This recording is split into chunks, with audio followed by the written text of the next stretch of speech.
everyone. Hello, everyone. Hi, well, hi, Nimi. Yes. Hi. Yes, well, good evening, everyone, and thank you very much for joining us on our virtual wine tasting. We have a very special tasting today, and it is because we have the opportunity to be the first to host a virtual wine tasting with the wines from Ao Yun Winery. And we are also very honored to have with us Mr. Maxence Dulou. He's the estate and technical director. He was there on the first day of the project, and he will share with us his journey. And of course, we will complete this with a wine tasting of the last 3 vintages of this amazing project. Well, before I hand the stage over to him, let me share a little about Ao Yun myself. Ao Yun. This is the first wine estate of the Himalayas. It's born from a dream that began in 2008. It is a project commissioned by Moet Hennessy. Dr. Tony Jordan embarked on a journey into this unknown. And after 4 years of traveling, of scoring around the vast terrain of China, we all know how huge China is. Yeah, and he eventually made it to the north of Yunnan.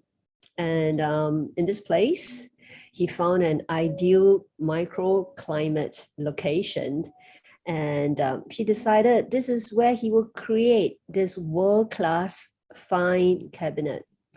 It's a very unique and special place. This amazing project spreads over altitudes from 2,100 meters to 2,600 meters over different soils, different sun exposition, different microclimate conditions. And with all these challenges, or with all these intricate details, Maxence, he led this Ao Yun team, and he transformed this beautiful place and create a special wine, Ao Yun, which we will taste today. So with my brief introduction, without further ado, I'd like to hand the stage over to Maxence. Maxence, over to you to tell the story, please. Thank you, Alice. Hello, everyone. Thank you to join us. I have the chance to participate to this fantastic adventure, and I have to say that it was really a dream for me. I remember I was dreaming of discovering new terroir outside of France. Since I was studying winemaking at university. And then I had the chance to go working 2 years in South Africa, 2 years in Chile. I met my wife in Chile. We came back in France, and we settled down. We create a beautiful family, and I forgot my dream. And one day I heard about this project when I was in the vineyard in Saint-Emilion doing some tasting of the grape. At the beginning or before the harvest, to decide when to harvest. And I heard about this project, and suddenly I remember my dream. And I had the chance to have a fantastic wife, more brave than me, because for me it was a dream, but I have a chance of my family really synchronize and accompany me in this adventure that I will share with you now. I have some photo to share with you, like this you can understand a little bit more. And we will go through 3 different chapters. The first chapter that Alice told you is the search 4 years all around China to search this terroir.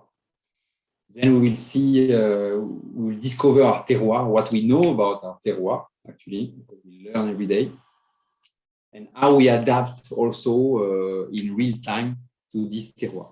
Okay. First of all, the search during 4 years all around China to find this place. What did we search for? We were searching for a terroir capable to create a unique wine in China. We wanted a wine expressing elegance and complexity instead of power and intensity. We wanted a wine with a long aging potential, and we wanted a wine that can be with grape managed organically. This was the plan. And then I will now share with you how we find this place. We're gonna go through the person that find this place, Tony Jordan. We will see that it has been difficult and what did he find. Okay, so Tony Jordan is a person that had this mission in the beginning of 2008. Okay, to give birth to the dream of Moet Hennessy to create this type of. And we had been very lucky to have Tony Jordan to do this foundation of the project, because he was a very good scientific, but also winemaker and consultant, you know. But more than this, he was an adventurer and a person of no compromise. And another even more important thing, he was an elegant wine ambassador in Australia since the 90s. So when everyone else was trying to make powerful wine in Australia, concentrate powerful wine, Robert Parker wine, Tony Jordan was preaching for the opposite, you know, and this is why he was the best person for our project, because this was the type of wine we wanted to do, elegant wine.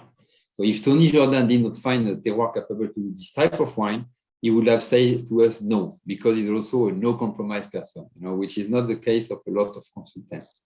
So it was really the perfect person. And how Tony Jordan did this study. So this is a map done by Tony Jordan. He's been all over China to the old area in orange that we see. This is the old winemaking area, to the new winemaking area in green. He interviewed some experts from university. Also, he visited 30 wineries all over China. He collected different area weather data. When no weather data available, he implemented weather station himself, particularly where we are. There were no weather data available. And for the interesting location, he visited them at different periods of the year. Okay, and after 2 years of traveling all over China, he understood that it will be challenging to find a terroir capable to make our dream, because there is two main type of climate in China that were not fitting to our objective. First part is north part of China, where the winter are very cold, so you need to bury the vine, which have impact on the longevity of the vine. It has an impact also on the canopy management, so it's have a qualitative impact that is not good. And another reason where we didn't want to go there is the summer are too warm. It's very continental, so you lose the freshness that we wanted for our wine. And then there is a second part identified by Tony Jordan. This is the east and south part, and here there is too much rain. So too much rain means that you don't have the concentration, the ripeness that we wanted for our wine. So Tony Jordan understood that it will be a difficult search, and he understood that north area will be impossible to warm up in winter and cool down in summer, but south area will be possible to find a place if we find a micro terroir. Okay, and this micro terroir should be shelter from the rain of summer, and also high enough to cool down the weather, because south part of China, it is at a latitude that is warm, too warm at the sea level. Okay, and this is what Tony Jordan found in this 3 parallel river area. Actually, this is in the south part of China. So normally there is too much rain. Okay, so this is why Tony Jordan had to find, normally there is too much rain, and also it's too warm in summer. So 2 parameters to manage: less rain, and this can happen with rain shadow, with mountains stopping the rain, and also playing with the altitude to cool down the climate, because at the sea level, at this latitude, it will be too warm to make the type of wine we wanted to do. And this is what Tony Jordan found in north part of Yunnan. So we are in south part of China, but it's north of Yunnan region at the border with Tibetan province. Okay, and this is in a 3 parallel river area that is protected by UNESCO. So you can see that these 3 very important rivers for all this part of Asia. In the middle, we've got the Mekong. And this river of the Mekong is separated from the other river by a very high mountain. So here we've got the Meli Sacred Snow Mountain. That is a sacred mountain for the local people that are Tibetan culture. 6,800 meters. So it's stopping all the monsoon coming from the west. And we've got also some very high mountain here until 5,500 meters, stopping the monsoon coming from the east. So the first problem of too much rain is not anymore a problem because of this rain shadow. And then Tony Jordan played with the altitude to cool down the climate to get the expression that we wanted in our wine and the ripeness of the tannin. And he selects 4 villages in the Mekong Valley with very different climate and soil at different altitude that we will explore later. This is, I think this was interesting to share with you. Unfortunately, Tony Jordan passed away 2 years ago. But he is really a legend for us, and every day we thank Tony. And this was a message of Tony Jordan at the conclusion of his journey, before having doing winemaking in this area, just with tasting the grape, analyzing the climate. You know, when he was preconizing to go there, this was his message, and I think it's very visionary. He was saying that the wine will not be a copy of Bordeaux or any other terroir. They will have some distinctive aroma, flavor, and aspect of balance that reflect the high altitude terroir of Shangri-La. They should have the quality of the top Bordeaux. So for sure, we are not there to make a wine that look like a Bordeaux wine. But for sure, the quality standard and the refinement standard of the Bordeaux wine are a good standard for us with a different expression. And you will taste the wine, and I think Tony was completely true. The wine we are doing in this unique terroir are unique. So now we go to the second chapter, where I will introduce you to our terroir. Okay, and first of all, definition of terroir for us. So terroir is the soil, the climate, but also the human ambition and intervention.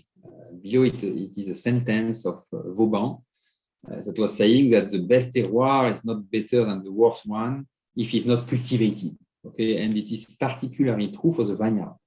The vineyard, if you don't cultivate it, if you don't prune it, if you don't manage it all along the season, it will never give a grape capable to make a great wine. You know, it will give a fruit that a bird can eat and send the seeds further away. But the vineyard need a lot of attention, a lot of human intervention and ambition. So this is why we're gonna discover our terroir through local people, first of all, then climate, then soil, and finally we will see that we've got a lot of different terroirs, but we will focus on 4 main terroirs, which are the 4 villages. In terms of local people, so we are in north part of Yunnan province at the border of Tibet province, and we already have 100% Tibetan culture in this area with the Buddhism religion and the farmer, the people living there. So it's a very beautiful place that people cannot imagine this exists in China. It's very pure, lot of space, little bit wild, and the local people that are living very far away from everything, they have to live in a virtuous circle relation with the nature. Okay, so what is this virtuous relation with the nature? Is the same relation that the farmer had with the nature 100 years ago all over the world. It means that there is a farmer that is in the center of this virtuous circle, and is going to have some animal feeding the plant, and the plant feeding the animal, and the plant and the animal feeding the farm. Okay, and they are organized like this, even in terms of housing. They have the animal on the ground floor. The farmers are living on the first floor. And on the second floor, they have the reserve for the animal and for the farmer. The reserve of plant and also the reserve of meat. They dry the ham on the second floor. They are also very autonomous in terms of building their house. So I took this photo when I was trekking in the mountain. And usually the family, so there is a lot of rule now from the government, but each family can cut few trees every few years to build house. And this is the way they build the house. So they do a foundation with stone, and then they do a earth wall, ram earth wall. So when somebody is building a house, it's difficult to have the farmer working in the vineyard, so it's challenging for us, but they can do the house by themselves, and the final result, I didn't show the final result, but everything is built with what they have in place, earth for the wall, wooden structure for the inside, the structure for the floor, and even wooden roof with ram earth on the roof in the place where the climate permits. Now we go through the climate. We will see that we have a lot of variation in the climate, but globally it brings complexity, freshness, softness, and aging potential to our wine. The main parameters are this deep and steep valley that are permitting to stop the rain, but also are acting like a light shadow. So rain shadow, but also light shadow. I will show you a very short movie later. That is a time lapse. So it's one day facing each of our 4 villages from 6 o'clock in the morning to 7 o'clock in the evening. And you will see this effect of light shadow in the morning and in the evening. And you will see also the uniqueness of our terroir. But basically, the villages are nested in the valley, in very steep valley with the Mekong at the bottom. So here you can see a piece of the Mekong. And the mountains are very steep, so they are creating shade in the morning and in the evening, particularly because these mountains are oriented north to south. So in the morning, the sun rises in the east, so they have the shade of the mountain from the east. And in the evening, the sunset is on the west, and you've got the shade of the mountain in the west. 30% less sunshine hour, so it's a gigantic impact. Then you've got stronger UV because we are very high in altitude. So at this altitude, the sunlight is much stronger. And we will see that it have a lot of impact on the grape, particularly the thickness of the skin that will be thicker, giving more color, more tannin, but also the ripeness of the tannin of the seeds. The seeds are going to ripe more because the sunlight can go through the skin and through the pulp to ripe more the tannin of the seeds. And we know that this is the structure of the aging potential, the tannin of the seeds. And finally, we've got cool temperature. During the whole season, it's cooler than in Bordeaux if we want to compare with Bordeaux. And there is very high variation of temperature between night and day. So now I will share with you our soil. Again, a lot of diversity in terms of our soil. They are free of chemical. They never add synthetic chemical. And they have never been compacted because we don't use machinery. So these soil are very easy for the roots to go deep, which is a very important parameter. There is a various coarse fragment from gravel on the part closer to the river. We've got soil coming from river deposit, but then the 80% of our vineyard is more soil coming from mountain collapsing. Okay, and this also the reason why we've got a lot of diversity from 1 meter to another meter, because mountain collapsing, it's making a lot of mixed through the century. So our soil are very diverse in terms of stone and also diverse in terms of formation, mainly mountain collapsing and a little bit of river deposit. We've got different percentage of clay. We've got this clay variation that we will see later. I will show you this. No compaction, so the roots can go very deep and never any. Now I will share with you the four main terroir personality. So first table, we go to Xidang at 2,100 meters. So Xidang in Chinese means quiet and cozy place. This is the village where the villagers start their pelerinage around the sacred mountain. So this is the beginning and the end of the pelerinage around the sacred mountain, the Meili mountain, the 6,800 meters snow mountain. And this village with this specific terroir, it gives wine normally with a black fruit, very ripe. And we can have two different types of texture, more fine or more structure, depending on the soil. Here, there is even more variation than in the other village. You've got on the left soil that is less gravelly, less clay, so this can give a very fine wine. And on the right, there is a soil with more gravel, more clay. This will give more structured wine. In this village, you've got 21 families, 5 hectares. This is the only village where the soil is coming from alluvium, river deposit. It's closer from the river also. And in terms of clay content, this is a lower clay content. We've got Xidang, then Sinang, Chiuri, and Adong. It's also the warmest, and this is why we are harvesting this village at first, usually between 50 to 30 September. You can see below here, it's a map. It's a map of the village with a different type of terrain. Then we go to Sinang. So Sinang, we are at 2,300 meters. The name means the brightness of the future because it's a village that has been colonized only a few decades ago.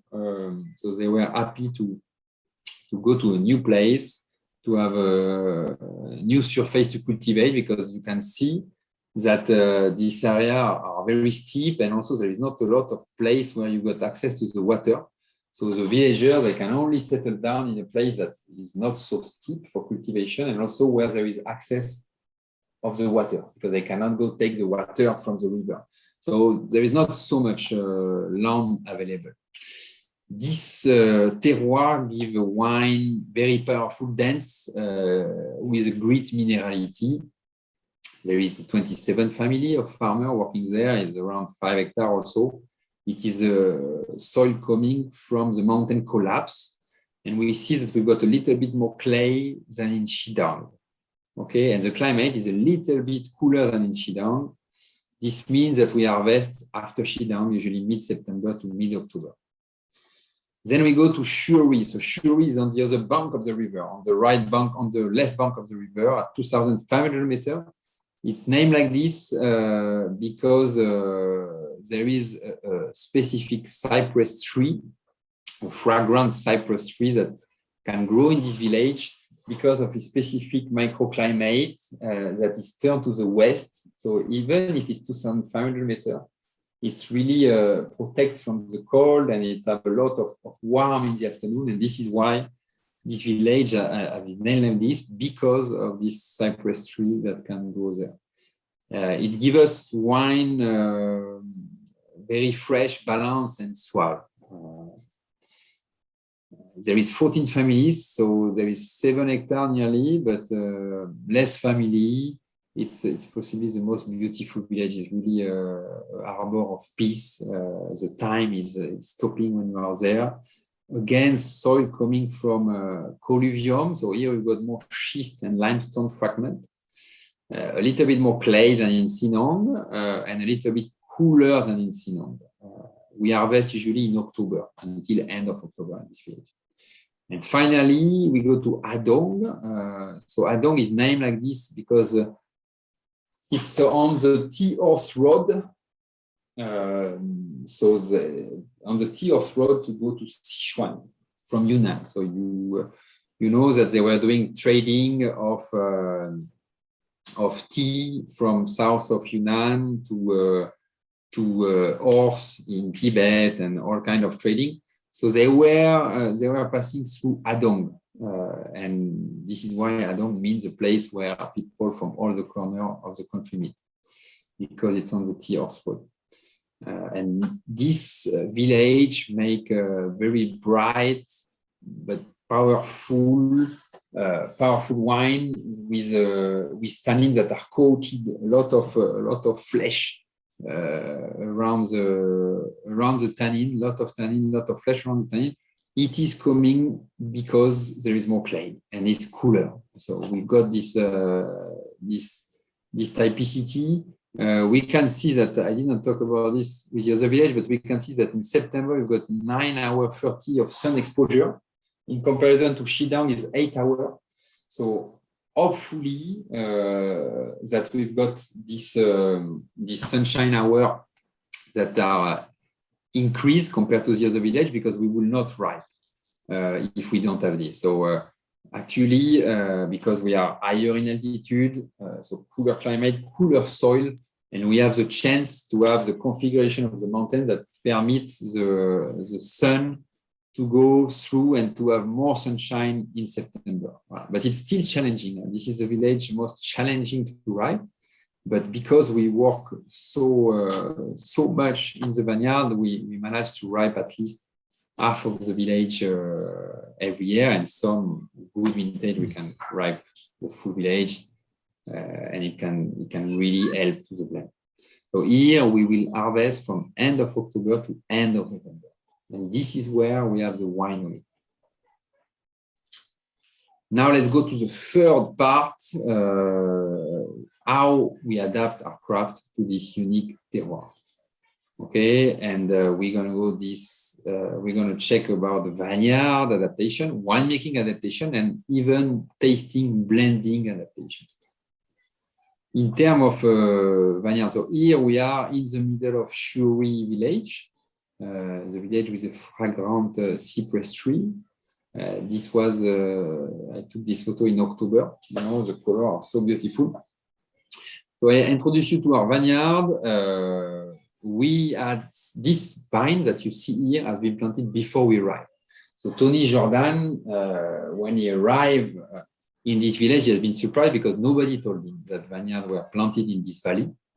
And it was a big surprise. You know, basically this village has been planted in 2000 with Cabernet Sauvignon and Cabernet Franc. It's a government that pushed the villager to plant vineyard to increase their income. And this is coming from because a few centuries before, the French Catholic missionary, end of 19th century, they built some church and they plant some vineyard around, you know, and the government saw that some vineyards still existing around the church because the Tibetan people, they destroy a lot of church, but still some church in place with some vineyard around. The vineyard has not been killed by phylloxera or anything. And the government understood that it was a good solution to limit the rural exodus. So in 2000, the government pushed the farmer to plant Cabernet Sauvignon and Cabernet Franc. So when Tony Jordan arrived here, he has been very surprised about this. He could taste the grape. He could see that the vineyards were growing well, healthy. And he came many times in this area for during the harvest time to confirm that it was a good place. So we decided to go to do our project in this area, also because these vineyards were planted, really reassuring us on the potential, not only climate on the paper. And we decided to do our vineyard with 50% of this vineyard planted in 2000, but also to plant some vineyard after study of the soil and the study in 2013. Okay, so our vineyard is a mix of vineyard planted by the villager in 2000 without rootstock, and with a vineyard we planted in 2013 with other cultivar and with some rootstock and with a different density. Now, in terms of vineyard management, we did a terroir study. During 3 years, the same way as everybody is doing, with putting weather station and digging some hole. But we understand that in our case, there is too much diversity in the soil and climate to do this way. Okay, so basically, we wanted to make group of blocks, because when we arrived, we have 314 blocks for 28 hectares. So it was a lot of blocks. The idea was to regroup these 314 blocks in few groups. But we had to do the opposite, because there were too much diversity within the same block, because of the formation of the soil and because also of the mountain. So we have to go the opposite way. We have to subdivide this 314 block in 727 sub-blocks. And then we regroup this sub-block in 35 different terroirs. Okay, and we will see that there will be 35 different types of management. Okay. So here I show you the 4 villages for you to understand. If we look at one block, for example, the block 104, so this is in theory, so the shape of the block, we did not change about this. It was planted like this for some other we planted in 2013. Okay, they are interesting. But if you look in this village, for example, you can see 3 colors. This means that there is 3 terroirs. And this block is like 200 square meters, so it's very small, but there is 3 areas that are necessitating 3 different managements. So sometimes it's because of the soil, sometimes it's because of the climate, sometimes it's both. At the end, we have no choice than to separate these 3 areas. And the good thing is the purple part here, for us, considering our observation, is the same terroir as this part, this part. So we subdivide, but then we regroup. Okay. Hopefully, because 727 sub-part would have been very complicated. And what we do is each season we improve our terroir classification, and for each terroir we try to do a specific management. Everything is done by hand, so we spend 3,500 hours per hectare per year. This is done by 120 Tibetan farmer families. We are much more than organic. We've got this virtuous circle, plant animal that is unique, and we've got 4 levels of optimization control to take care of each detail. So we've got the farmer that are very good farmer. I described the virtuous circle for you before, but the resultant of the virtuous circle is, yes, it's good for the planet, it's sustainable, but second level, we've got farmer understanding the plant, and that can be very accurate. Okay, and we've got a chief villager in each village that permit us to understand the local culture and communicate with the farmer, because usually they speak mainly Tibetan, not speaking a lot of Bhutan. And then we've got in each village 1 vineyard assistant that is a Chinese winemaker passionate by wine. Then we've got vineyard manager that's managing the 4 villages, Rémi Vincent, which is a French vineyard manager. And finally, you've got the technical director that is managing the link between the cellar and the vine. Okay, so it's really incredible, the level of attention to each detail, particularly because we've got this 3,500 hours per hectare per year. So to give you an idea, this is like 30-40 minutes per plant per year that we can spend in the vineyard. So it's like doing manicure to each plant. And this really permits us to have no limit to creativity and to accuracy, which is really fantastic. In terms of winemaking, so again, we are learning every day. What is clear is we are refining our terroir expression vintage after vintage. The main parameter that is changing here is the quantity of oxygen. There is 25% less oxygen in a dome. Okay, so we try to compensate this in some phase of the process. In other phase, we are very happy to have this, because in other phase we think that the wine don't need air, to keep its freshness, to keep his vibrancy, is not in there. So we are experimenting a lot on this and adapting. And finally, the tasting blending.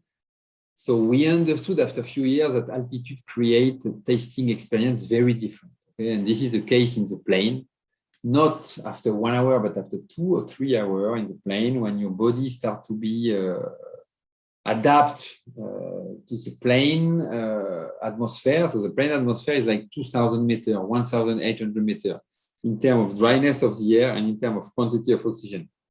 And you will see after a few hours in the plane that you are less accurate in tasting the wine, and also you are tasting the wine differently. So because of this, we decide for the most important part of the tasting, which is a decision about the blend. Okay, so we call it the blend tasting. For this blend tasting, since the vintage 2016, we take the sample of all these 35 terroirs in a suitcase, and we take the technical team at the sea level, usually in Hong Kong, and we try to taste again each lot of wine to describe them, and we do the blending trial and the decision of the blending in Hong Kong because it permits us really to understand better the wine and to be much closer to our dream in terms of wine creation. Voilà, so to conclude this, I would like to say that this is only possible thanks to a lot of parameters, a lot of synchronicity. We still have a lot to learn, but we can go very fast, and the most beautiful part of this adventure is the journey itself, you know. And this cannot be possible without wait-and-see vision and investment, but also the Chinese culture. You know, people see the Chinese culture are not creative and not accurate. With my team, we are very creative and we are very accurate. And more than this, what the Chinese culture bring me, because I'm French, so I'm complementary, but I don't have this. They are moving mountain. You know, they are not afraid about moving mountain. And if you are creative and you are afraid about the change will never happen. So in China, some people and some companies are very creative. And because they have this moving mountain attitude, it can go very fast. Wow. So we still have a lot to learn, but thanks to this mentality, we are enjoying the journey, and we are here today. Well, thank you very much for your attention. The idea now is to, for sure, to taste the wine together and to exchange. Okay, so please ask your question. Thank you, Maxence. And I think it was an amazing story. I think the challenges that has to go through looking for that perfect space, and after that, you know, the way the different steps are being broken down into in terms of viticulture, in terms of understanding the people, the instant of even learning the culture and the language. Yeah, just to amalgamate the entire team and to be able to coordinate that 4 different terroirs, the 4 different vineyards, and the communications that's required. I think it's really a big feat to conquer. Yeah, before the wine can be produced. Yes. Yeah, it's sometimes I don't.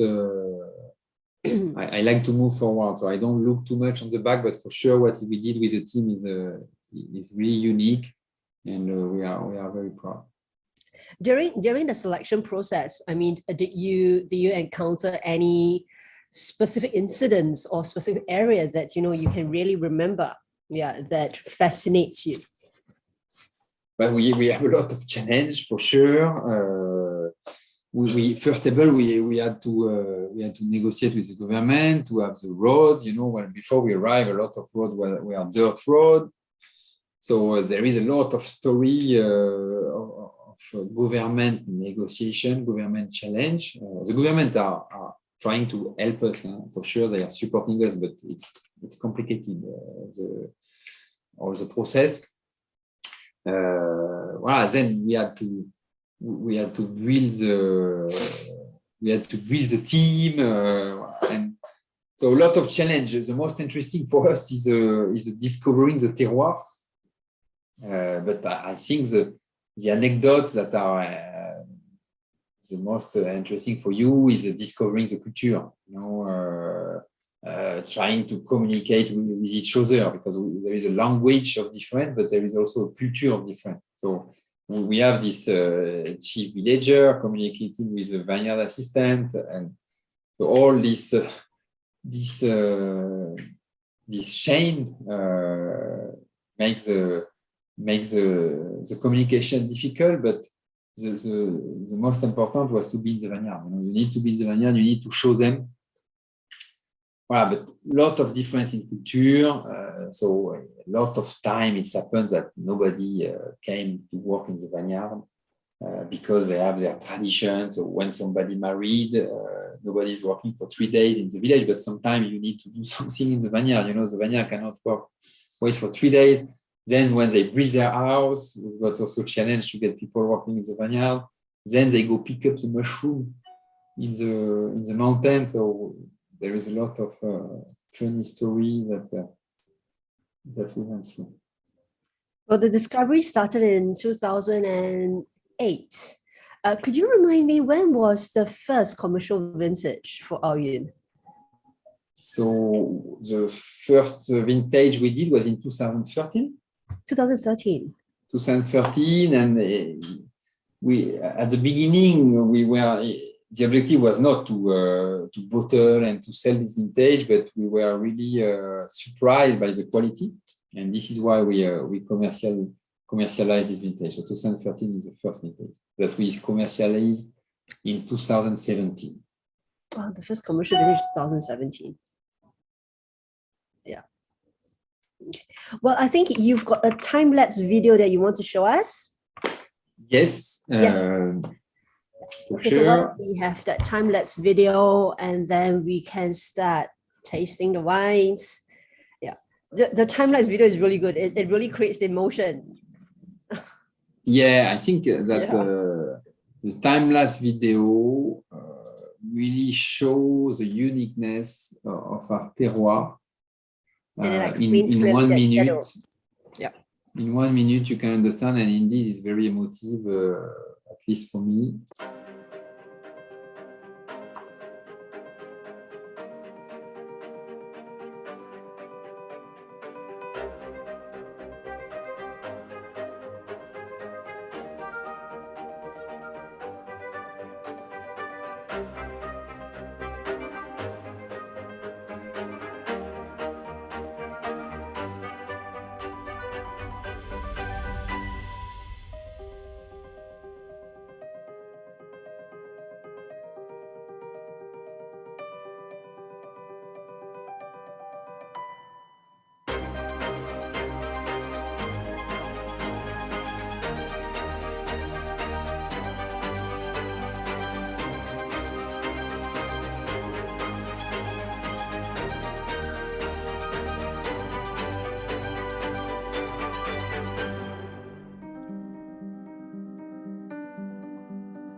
So this was one day, the 16th of October 2021, and we look at Shidang terroir. Shidang terroir is one at 2,100 meters, and we could saw the Mekong at 2,000 meters, and the Meli mountain above at 6,800 meters. I want to share with you another time lapse, which is Shuori at 2,500 meters on the other side of the river. Oh, I need to share the sound. Yeah, on the other side of the river, same day. Okay, you will see the difference. You will see again the shade of the mountain, but it's going to be opposite the Mekong. So it's really show you the uniqueness of our terroir and the difference between one village to another.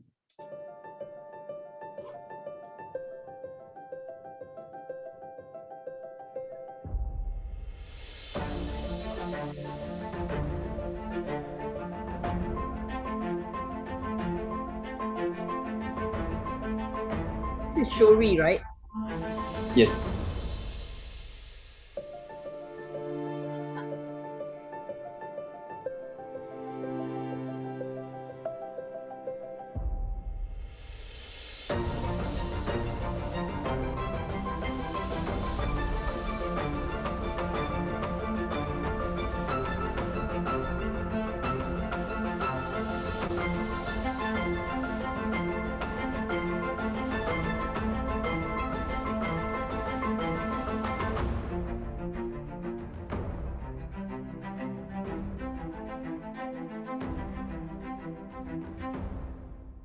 Same day, as you can see, very different from the morning to the evening. So the diversity, you've got this village at half an hour to 1 hour of drive from each other, but the diversity between each village is immense. You could see that from one village, from Shidang, beginning of harvest, to Adong, end of harvest, sometimes there is 2 months for the same cultivar. So we talk about Cabernet Sauvignon without rootstock, planted by the villager in 2000. 2 months of difference. So it's like you plant, it's like between, I don't know, south of Spain and north of France. You know, if you could ripe in north of France some Cabernet Sauvignon, it will be like this. But we've got this at 1 hour of distance because of this altitude and the difference of exposure. Yes, and with this time lapse, it clearly shows the effect of rain and light shadow on how the different area, how much sunshine and how much ice. It clearly shows that. Yeah. So if you don't mind, I will help myself the wine, because I like to drink the wine at the right temperature. So yes. I need 5 minutes to serve myself the wine. I was gonna say that, is everyone ready? You know, after the nice images and things, I think we're all dying to taste a glass of Aoyuan. Does anyone has any questions regarding the terroir, regarding the vineyard management, regarding the varietals before we start this tasting? Yeah, you could choose to unmute yourself and ask the questions, or you could just send it to the chat group and my team will take care of it. Maxence, you're back. Okay, Nimi has a question for you. Hi, Maxence, how are you? Good, Nimi, thank you for asking a question. Not a problem. We spoke last year and I tasted the 2017 and it was the first time you had introduced Merlot in the blend. Yes. And that was 2%. And I'm quite happy to see that this year the 2% has become 10%.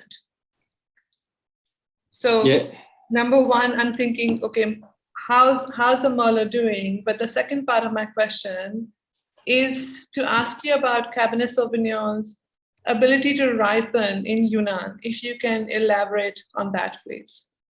Okay. So the Merlot is a very tricky cultivar. It has difficulty to adapt outside of France, and basically it need humidity and not too warm. So we put the Merlot in Shuri in Adong, and we are really happy by the result.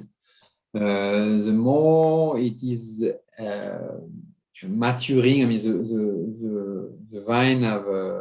the vineyard has been planted in 2013, so we see that year after year we get more depth, and this is why we put more. But we are happy.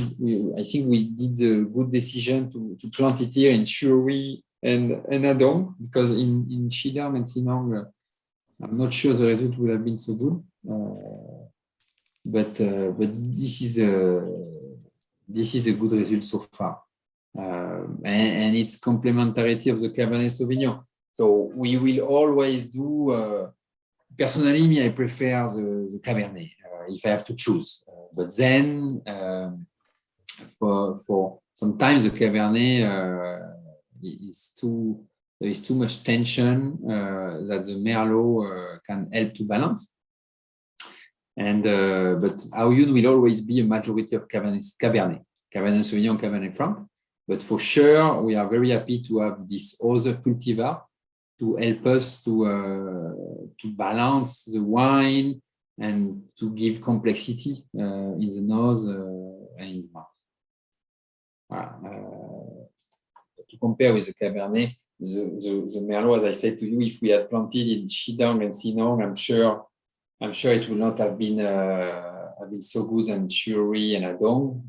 The Cabernet, I don't have a village that I prefer. I think they have different expression, but they are as good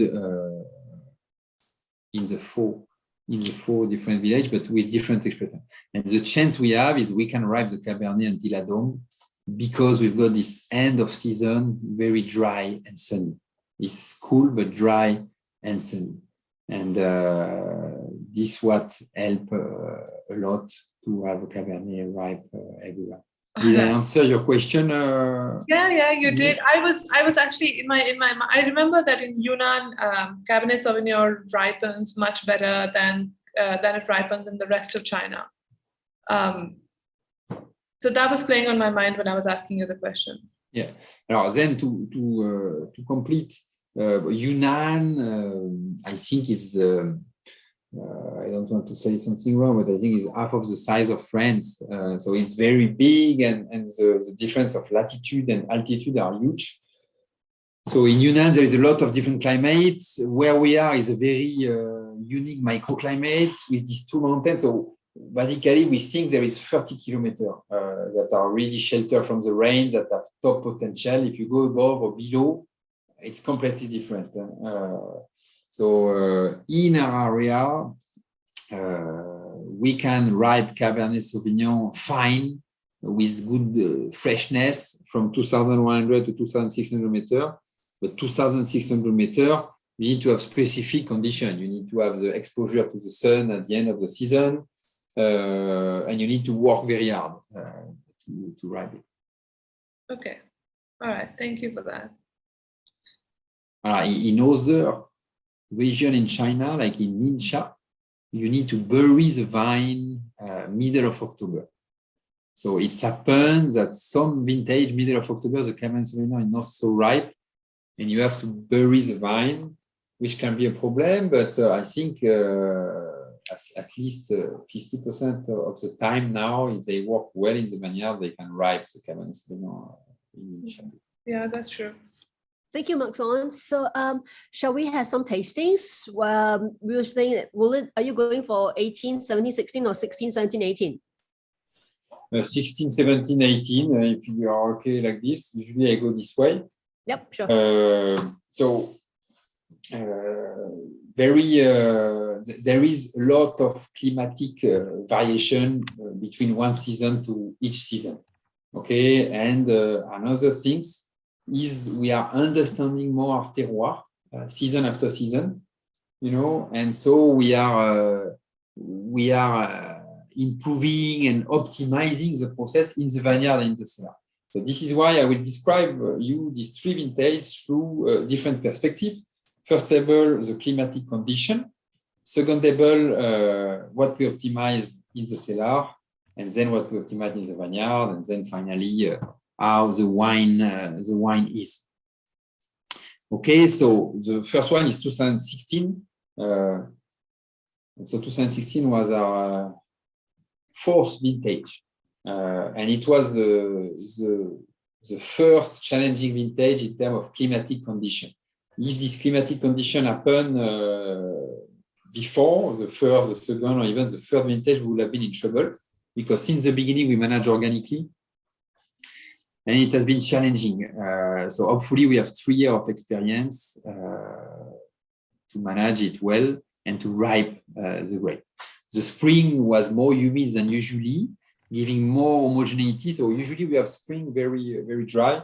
In 2016, more rain, like in 2021, 2022, even more in 2022, which is good. For us, we like to have more rain than usual in spring.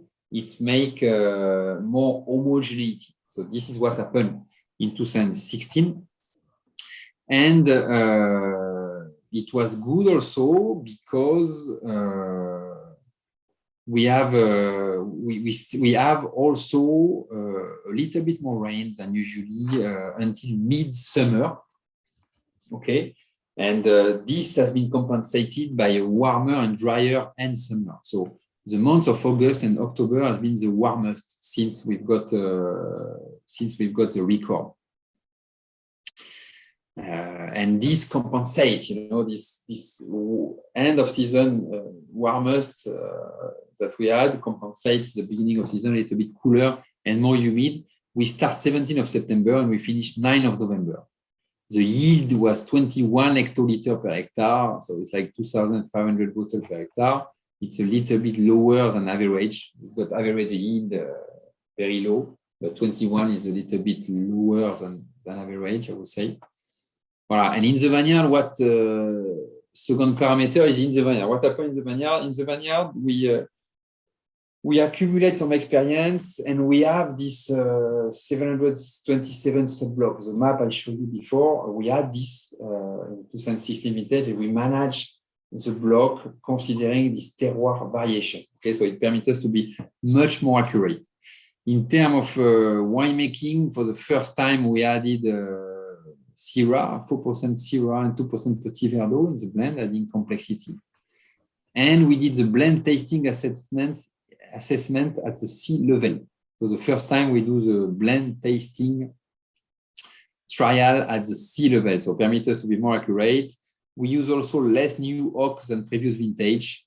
Okay, we always do a breeding in oak barrel, but also terracotta jar, local terracotta jar that I show you in the photo before. In 2016, we have 32% of new oak and some terracotta jar for the malolactic fermentation. And after a few months, when the malolactic fermentation is finished, we keep the 32% in new oak, but the 68% was in 1 year old barrel. Okay, and we only use 62% of the best grape for our Yun. Okay, and we've got 74% Cabernet Sauvignon, 20% Cabernet Franc, 4% Syrah, and 2% Petit Verdot. Voilà. Dr. Chen has a question for you. Thank you for the excellent presentation. His question is, what prompted you to add a bit of Syrah to the blend from 2016 onwards? Yeah, very good question. Thank you, Mr. Chen. When we did the terroir study, we understood that, so there is two reasons. First of all, we understood that some terroir will fit more for Syrah than Cabernet Sauvignon or even Merlot. And secondly, we trust that Cabernet Sauvignon is married very well with Syrah. And I would say that if I have the choice, when you have great Syrah that are not too varietal, when you have a great terroir Syrah, for me, it's even marrying better than Merlot with Cabernet Sauvignon, because you keep more tension, vibrancy of the Cabernet Sauvignon with adding Syrah than with adding Merlot. And this was the case for the Bordeaux Grand Cru since during centuries or decades. They were mixing some Syrah coming from south of France, and it is the wine that a lot of people are drinking now. All the wine before the 70s, or a lot of them have Syrah inside. We know that. Yes, it was a varietal that's historically added to the Bordeaux blend. Yeah, and I think maybe in recent years, it was the historical data blending, Bordeaux blend. Yes. Yes, there is one winery very famous now, is Chateau Palmer, that is doing a blend of Syrah and Cabernet that is interesting to taste. Yes, I heard. I think they released it a couple of must be about 5 or 6 years now. I think is it the one with the Syrah? Yeah. Yes. Yeah. Okay. Shall we move on to 2017? Yes. So 2017 is another difficult year. It's the second difficult year in a row. because the coolest so far. So very cool season globally. The rain in summer also more rain than usually. So these two parameters made the ripeness delay, and we have to adapt our vineyard process to ripe the grape. So every day we adapt, and we adapt also the harvest. So in terms of vineyard process, I will explain you after, but for the harvest, we have to harvest very late. We have to harvest until 22nd of November in Adong. So it's a type of harvest where we have more than 2 months of difference. So we start the harvest in Shidang, 19th of September. We finish in Adong, 22nd of November. So more than 2 months of difference, showing the uniqueness and the extreme diversity of our terroir. And this is only possible because we were confident in the grape to be able to hang longer time than usually without oxidation. And it took us a few years to be confident in this, but we understood after a few years that with our climate, there were no problem of oxidation, even harvesting late. Okay, so this was the first optimization in the vineyard to adapt to this very unique and challenging season. Then we had to optimize also the vineyard management. So what we did in 2017, first of all, we start to have one plant in each of these 727 sub-block that we check every day and that we measure with a scientific measurement the quantity of water need every week. So we like to say, we call this smart plant. So we've got 727 smart plant system, one plant representing each sub-block that we implement in 2017 permit us to take a better decision. Then we differentiate 5 more processes for each of our 35 terroirs, including pruning, bud thinning, canopy surface, secondary shoot and leaf plugging. And finally, to adapt to this cold season, we increase berry sun exposure with higher leaf plucking. Okay, so leaf plucking is you remove the leaf more or less. In some area, if you remove the leaf, it's going to burn the aroma, burn the skin. In our place, because of the cool weather, it was good to do it. And so we did more higher leaf plucking in 2017. And finally, we have some canopy. So canopy is the surface of the leaf. In some area, with too much humidity, we increase the canopy area in order to get a better ripeness. In terms of winemaking, we refine the tannin extraction because we've got very powerful grape of this vintage. So we really have to refine the tannin extraction, extract less than the previous vintage. We also increase natural micro-oxygenation with adding less sulfur dioxide. And we have 36% new oak. Again, the malolactic fermentation, we did a part in oak and a part in terracotta jar. And total is 14 months in 36% new oak. And in this case, we use 57% of the grape to do our Youn. And we added Petit Verdot and Merlot. So it's 72% Cabernet Sauvignon, 19% Cabernet Franc, 4% Syrah, 3% Petit Verdot, and 2% Merlot. Okay, so first time we added Merlot. And here we've got a wine that is even more. So I like to say that we've got this minerality and this density, to describe it in 2 words. But we've got a wine that is even more darker than usual, with even more density than usual, but balanced by a fantastic creaminess. Yes, for myself, I think the 2016 was it's very opulent in the bouquet and in the style. For me, 2017 is has that freshness and has that terroir driven. Yeah, I mean, we are happy because it was challenging again, challenging vintage. We finally get very concentrated grape, and we we find the concentration in the wine, the power, but then it's balanced by freshness. You still have a lot of freshness, even more freshness, more acidity than in the 2016, balancing this concentration. Yes. And for me, the mouth, I mean, the mouth is more ample. There is more structure, but more flesh also than the 2016. So we love it. Yes. Shall we taste the last one, the 2018, which is the latest release vintage, just I would say earlier this year? Yes. Yeah. So here in 2018, we get more clement climatic condition, and we implement a lot of refinement in the winemaking process. So we've got a winter wetter and warmer than usually, permitting to have an early growing season. Then we've got less rain and warmer spring, okay, accelerating the growth and permitted to create a qualitative water constraint that will remain until the end of the season.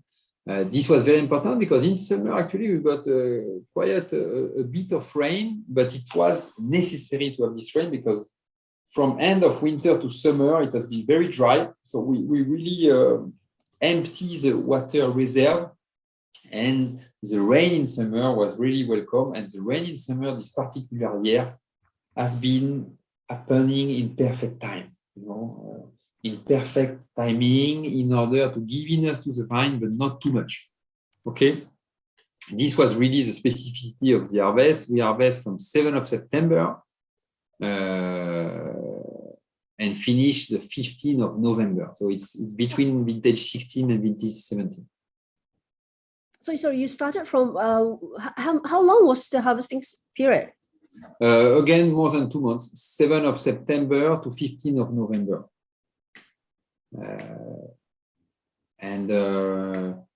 So it's between the date of harvest are between vintage 16 and vintage 17. The yield is still low, 22 hectoliters per hectare.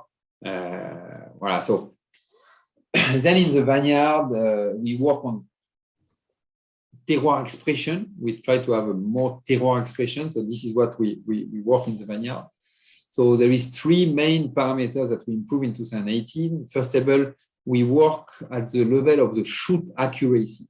So for all the process, but I can give you an example for fruit sealing. You know that to get better quality, you need to let a quantity of fruit per plant. Usually the wineries, they do estimation per hectare, and if the estimation per hectare is good, they don't do nothing. The estimation per hectare is not accurate because some plants can have too much, some plants have not enough. So us in the beginning, we work per plant. Before 2018, we were saying, okay, we want between 0.8 to 1.2 kilogram of grape per plant to have the good quality. And from 2018, we work at the level of the shoot. So we say, depending on our terroir and on our cultivar, from this vintage, we're gonna work by shoot. This means that we're gonna keep between 100 to 200 grams of grape per shoot. So if there is more than 200, it's depending on the cultivar and the terroir, but some cultivar and terroir, we say, okay, we want 150. If we've got more, we remove, even if the 2 other shoots, they have no grape, because we think that it cannot be compensated. So what I want to share with you here is we are at the level of the shoot accuracy. It's not even the plant, it's a shoot accuracy. Then a second important parameter is the forecast. We work 3 years to have weather forecast accurate. The cellar place, the configuration is very difficult, very challenging to forecast the weather.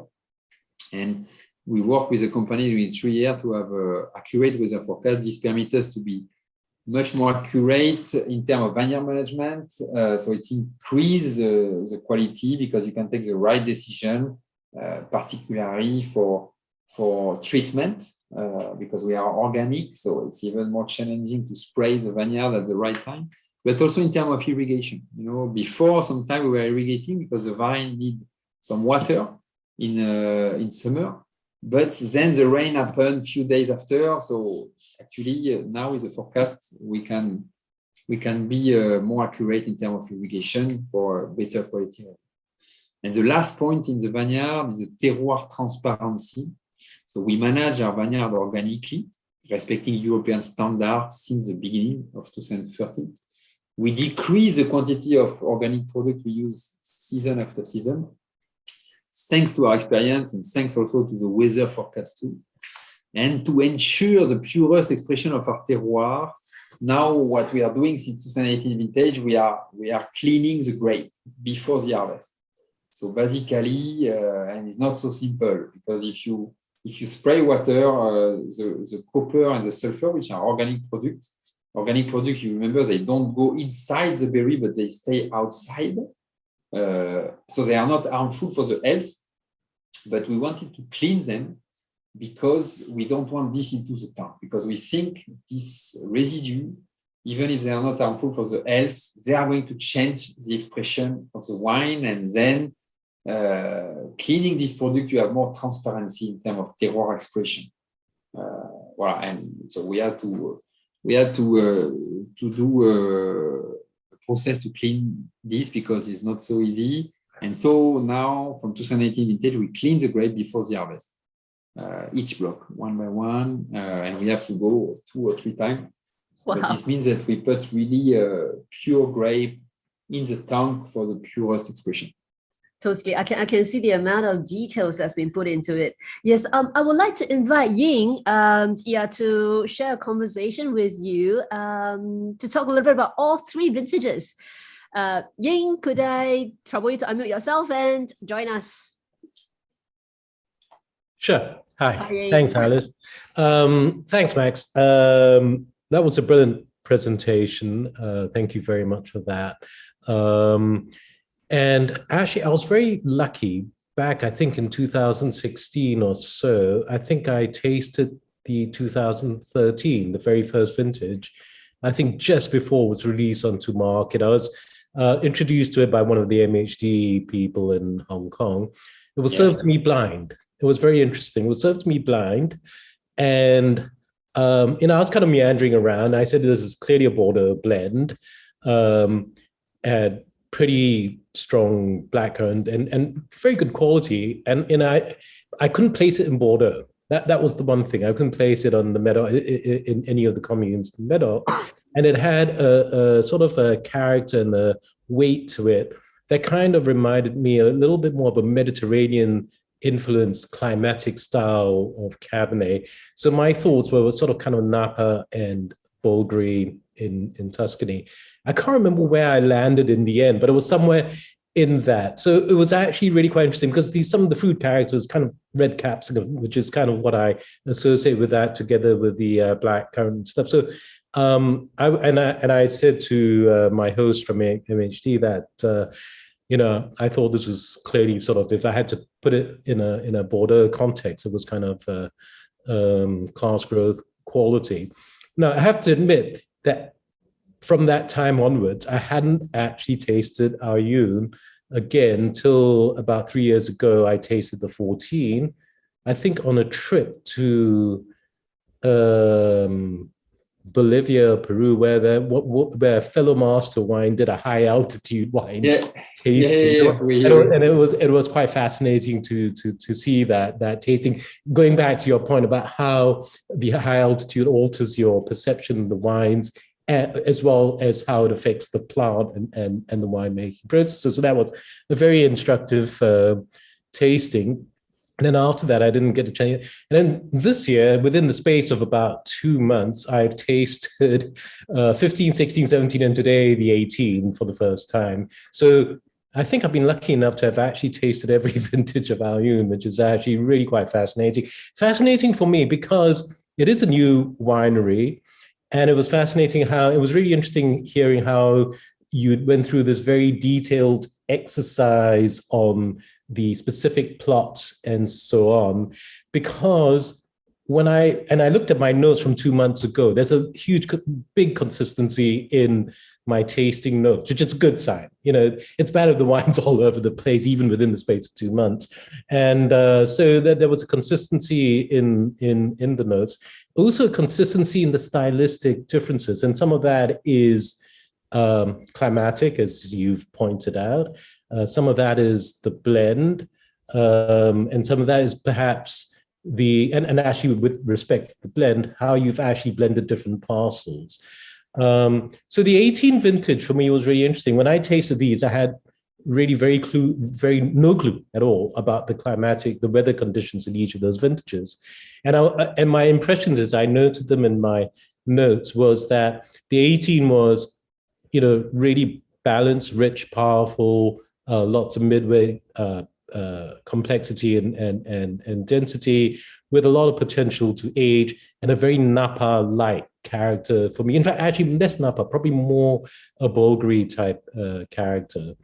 And then at the other extreme, I found the 17 very light, a cooler vintage. I just immediately put it down. This is a cooler expression of the wine. And the 16 for me was interesting, was kind of a bit of a midway thing, and a bit of that warmth and weight of the 18, and some of that expression and floral expression of the 17.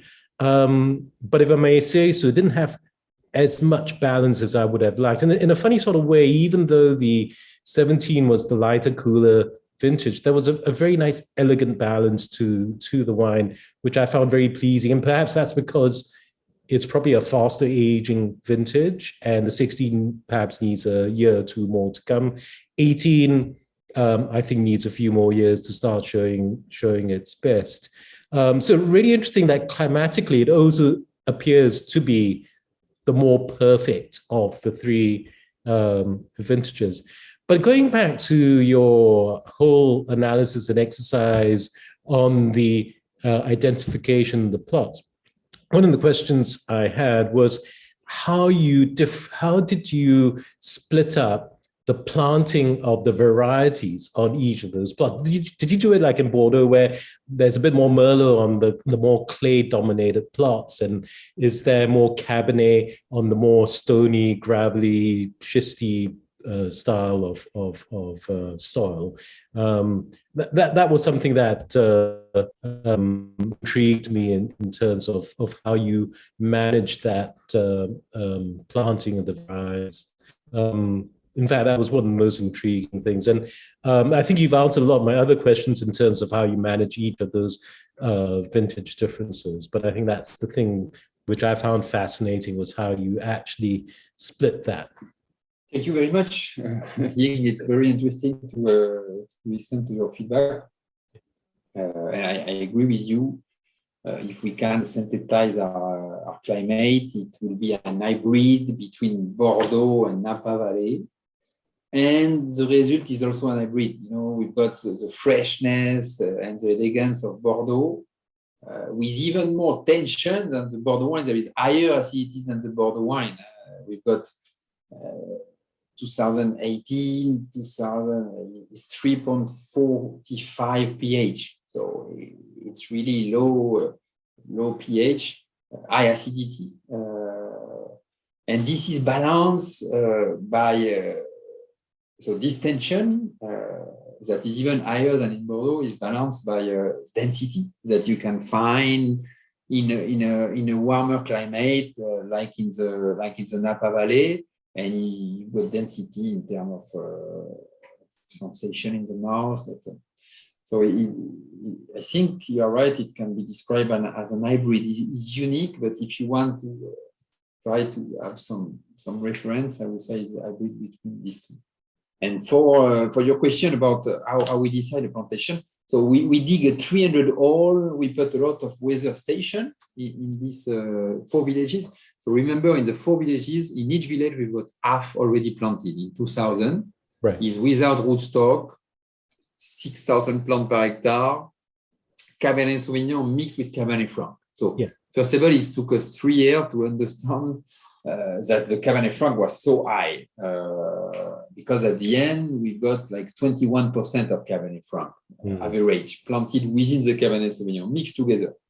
So it takes us 4 years to really mark each plant of Cabernet Franc, and what has been surprising is sometimes the Cabernet Franc, the Cabernet Sauvignon, they are ripe at the difference between Cabernet Sauvignon and Cabernet Franc within one block.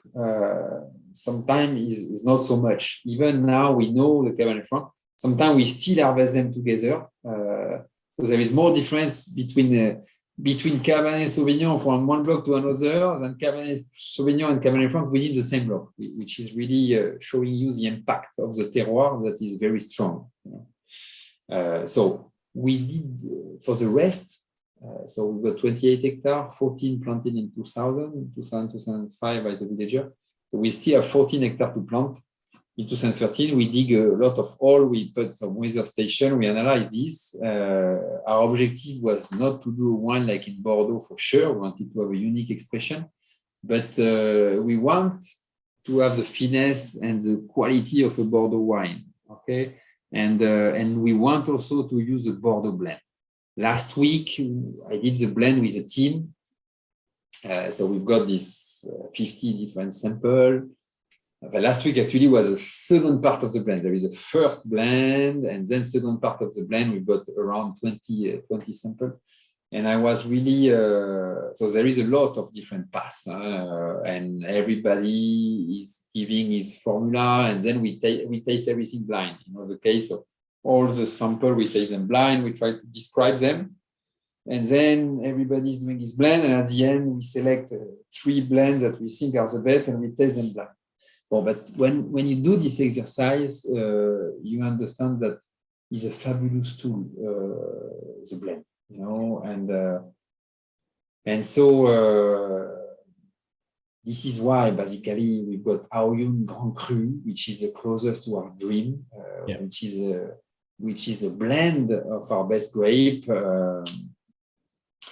and then we are doing now what we call village cru, okay, that is expressing. So it's also very good quality, but is a stronger expression of the terroir. Okay, you don't use this blend, this art of the blend. So the wine is fantastic, is expressing the place, but you don't have the dimension that you can get with the art of the blend. Sure. So I come back to the question. We wanted to use a blend of terroir, but also blend of cultivar. And with these 2 parameters, studying the climate and wanted to do a blend, we know which cultivar are fitting together. We know that Syrah were fitting very well with Cabernet, Merlot also, Petit Verdot also. And we know, for example, that Petit Verdot, we planted Petit Verdot in some place that would have been difficult to ripe Cabernet Sauvignon, or would have been difficult to make complex Cabernet Sauvignon. For example, in Adong, we put Petit Verdot that give fantastic results this year in 2021 vintage. So we did the blend last week, and we had 1 full tank of Petit Verdot that we put completely in our blend. So to decide the plantation, a lot of soil study, climate study, but also we have this focus. We know what we want to do, and we know we want to use a blend of terroir, but also blend of cultivar. And we think that where we planted Syrah and Petit Verdot, it would have not give so high quality Cabernet Sauvignon, and we would have missed the blend potential. Yeah. So it's actually I actually really like the fact that you're using Petit Verdot. I do think it's a much underrated variety. I know it's not the easiest variety to cultivate and everything. And I've always felt that one of the most distinctive bits about the commune of Margaux in Bordeaux is the high use of not the high use, but they use Petit Verdot more than almost any of the other Medoc communes. And to me, theoretically, maybe I'm just imagining this, but I've always thought that the Petit Verdot gives a freshness and a florality to Margaux, which is what they always talk about, that perfume Margaux. versus Saint-Julien and Emporia. But I'm encouraged to see that in Bordeaux, they are increasing their planting of Petit Verdot, which I think is a positive development. I mean, I think that's a really interesting thing. I don't know what your thoughts are on Petit Verdot. I think it's indeed underrated cultivar that is expressing the terroir also. We want cultivars that are expressing the place. This is why we'll always stay majority Cabernet, because we think it's the main translator of our terroir. And Petit Verdot is a very good translator also. You've got Petit Verdot on sandy soil that is very different from Petit Verdot on clay soil. I think in Margaux, they have a lot of sandy soil also, where Cabernet Sauvignon will not be so dense. And Petit Verdot, you can be usually too powerful. And in this terroir, it can work very, very well. So one last question is that, what are your thoughts on using Carmenere? Since that was an original 19th century component, and it still is legally permissible in Bordeaux. Yeah, so we've got a little bit of Carmenere in mainly in Chioury village. So again, it took us a few years to understand where the plants were. And this year, year after year, we are more accurate. And this year, the vineyard team did a fantastic job. We separate this Carmenere. Now we even prune the Carmenere completely differently because the fertility is very different from the Cabernet Sauvignon. And we let the Carmenere ripe 2 weeks longer than the Cabernet Sauvignon in the same block. They are mixed again. And it's also good. You have to be careful to do not have too much freshness, you know. But it's bringing something unique also to the blend. So this year, for example, there is one tank. We have very few. There is one tank with 4% of Carmenere that we I'm not sure we put in our Yun or we put in the Village Cru, but it was very good. Interesting. So thank you very much for that. That fantastic tasting. I mean, one request is, can I get a copy of your slide presentation? That was brilliant. I mean, those maps and the whole thing was, and I love maps. I love seeing all that stuff. And the second thing is I love to come visit you. And actually, most of all, I'd like to come and visit you while you're doing the blending exercise, because that fascinates me, how you guys sort of decide you're going to put the blend together. I'd love to do that. Yeah, for sure. I will share my presentation with you with pleasure, and we will be happy to welcome you. The ideal is to come in spring, beginning of spring. Here the blend is still not done, so the best is March if you want to taste the lot. And what is fantastic also, we put less and less barrel also because we want to have the expression of the terroir. Yes. And so now we do from 2021 vintage, we do the malolactic fermentation in tank, okay? To limit also the quantity of barrel aroma and barrel texture. You know, with the density we have, we don't need more density. We don't need sweetness. So in March, normally we still have the wine in tank, and you can taste the expression of the terroir even more pure. Yeah, so you are welcome.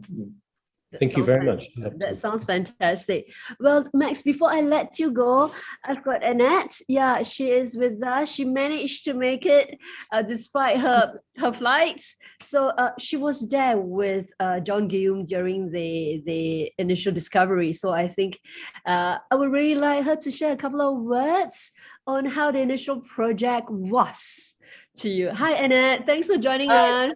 Hi there. Hi, Maxence. I'm really sorry that I couldn't join in, first of all, on the tasting. I'll be doing the tasting later, but I've had a sequence of cancelled flights, and I'm speaking to you from Vienna now, where I've just landed. I had to leave a day earlier because my flight was cancelled. So it sort of put something up to, put all my plans to disarray. And I arrived back from my previous trip a day late because the flight was cancelled. So I'm not very impressed with all of that. Don't worry. Thank you to join us, Annette. But I'm looking forward to trying them, because obviously I'm familiar with the 13, 14 and 15. And in fact, it would have been in 14 that, I was actually due to make a trip with JGP, and, if things suddenly got changed, he couldn't make it. And I missed out, which is a real shame, because it would have been fantastic. But I know that when, I was involved in this project from the very beginning, and when we were first looking at things, I mean, the challenges that you went through, I mean, that first vintage, when maybe you can talk a little bit about what went wrong in the winery on that very first vintage. That was a challenge and a half, wasn't it? Yeah. Yeah, and that's we never met, but I heard a lot about you. Yeah, we met in Spain. We met in Spain. Yeah, we met in Spain for there was so much Master of Wine. Yes, but, no, of course. Yeah. We met in Spain, Annette, and but for sure, we 2013 was the most challenging vintage, because when I arrived, they said to me that the cellar will be ready. So I was a little bit surprised that things can go so fast in China. But because people say to you that China is another world, I was saying to myself, okay, let's see. But then 3 months before the harvest, we understood that the cellar will not be able to be finished. So we have to find a temporary cellar, and this temporary cellar, we have no system for cooling down or warming up the wine. And basically, we have a lot of challenge until and then broken equipment as well. Yes, and then about the water, the water we were working with was not so good, and in May, so we do the molecular fermentation barrel, and in May, after the harvest, we've got the cellar temperature that was too high, so we have to put back the wine in tank, and then we could cool down the tank with the water from the mountain, because the water is cool, and so we keep it all summer 2014, and then end of summer we transfer the barrel to the new winery that was not finished at all. So here has been the most impressive story, I would say. So we put the empty barrel in the truck, then we fill the barrel, we close the barrel, we block the barrel. I knew that the driver will drive like crazy. There is like a 9 hour of road, and you go from 1,800 meters to 4,300 meters to 2,600 meters to other.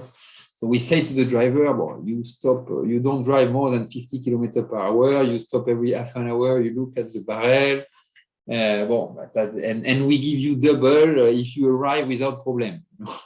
And finally, the guy did not call us, and he arrived in Adong 1 day later, and all the barrels were upside down. The bung were touching each other. So normally when a barrel is rolling and the bung is touching the other barrel, what happened here is the barrel pop up, and then you lose the wine. But why this not happen? It is because going higher with the altitude, the temperature cool down, and the temperature cooling down is sucks the bung inside of the barrel. So we have the chance of this cooling down conditions that permit us to have the barrel upside down, but no leaking. We didn't lose one drop of wine. So yeah, I thought people would quite like to hear that story, because that really was quite a vintage, wasn't it, to say the least, and all sorts of things. I mean, the challenges as well. I mean, I know many of the people from the team, I don't know about you yourself, but many of the people were really suffering from altitude sickness. A lot of the team in Paris, they'd overnight in Shangri-La itself, and it's really difficult to get used to if you're not used to living at that sort of altitude. And so I know many people, they had to go to the doctors first and get altitude sickness tablets to prepare themselves for it. So I really think this is, I mean, we talk about extreme viticulture in many places, but I think this is extreme viticulture sort of almost to the extreme, because it's, you know, there were so many challenges, and even that road journey that you're talking about, I've seen so many photos and maps and pictures, and, you know, it's just getting anything, just even from Shangri-La itself to the winery, or getting things there, is such a challenge. And so I think sometimes when people even look at the price and wonder, why is it so expensive? You have to build some of these factors into it in terms of the amount of you know, human time and everything, and the challenges to actually get this done there. And I mean, even within the vineyards itself, using, you know, the animals and everything, it's really, really fascinating. I think it's a fantastic project. Thank you very much, Annette. Yeah, thank you so much, and I hope you can visit us. You are always welcome. I hope, yeah, absolutely. I'm sort of really looking forward to coming and sort of seeing it. I would have come sooner, but obviously nobody's been traveling anywhere for a while, and so that's been added to the sort of the delay in coming. But I certainly would really enjoy it, and I can't wait to taste the 18 vintage, which I haven't tried at all. So that should be really good. So where are you based? You are based in Singapore, Annette? I'm in Singapore, but I've just had to come I'm on a business trip, on a wine trip in Vienna at the moment, actually. Okay. So Vienna is in Austria. In Austria, yes. That's beautiful country. That's correct. So beautiful. So. And we can't wait to welcome you back to Singapore, and yeah, we'll taste the mini vertical of Aoyan again with you. Thank you. That's great, and thanks again, Maxence. I'm really pleased I could at least sort of join in and sort of watch your videos and listen to you talking. It was fascinating. So. And I think we are all very honored to have a conversation and to be here to share with you, the presentations, the views, and how the entire project, and like what Annette said, it's really extreme viticulture on how the entire plantation, the entire segmentation, including varietals, viticulture management, vineyard management, puts into play and produce such an amazing wine. So. Yes, kudos to you and your team, Max, and we can't wait to invite you to Singapore and have a tasting with you in real person. Where are you now, Max, at the moment? So now I am in Hong Kong. You know, the story is I live 6 years with my family in Shangri-La. I've got a lot of nice story also about Shangri-La, and we had a really great time. Basically, my kids are having a Chinese lesson now. But at one stage, we have to move for my kids and for my wife to Hong Kong. And so normally I do the commute, Shangri-La, Hong Kong, half of the time. And when you were talking about climate, altitude adaptation, it's take me 5 days to adapt every time. So Hong Kong is humid and warm. Shangri-La is dry and cold. Every time it's taking me 5 days to adapt. So it is challenging, but with this, I was sure that Hong Kong will be the best place to go back to China soon. But you know what happened. So now so I go 2 times a year normally, at least for spring and for harvest. So last year I could go, and I wanted to go beginning of April. The problem is, with this problem in China everywhere, I'm waiting for the situation to settle down, and then I can go there. Hong Kong to Singapore is much easier. Yeah, you don't. Yeah, there's no altitude, so yes. Yeah. I will be happy to come to Singapore for sure, and it should happen soon. Thank you, Maxence. Thank you very much for your time. And well, I'd like to say a good thank you to everyone who had managed to find time to join us for this session. So have a good dinner ahead. And I see everyone, Maxence, you too, very soon in Singapore. Thank you. Thanks, Thank you, everyone. Thank you, everyone. It was really great to share with you.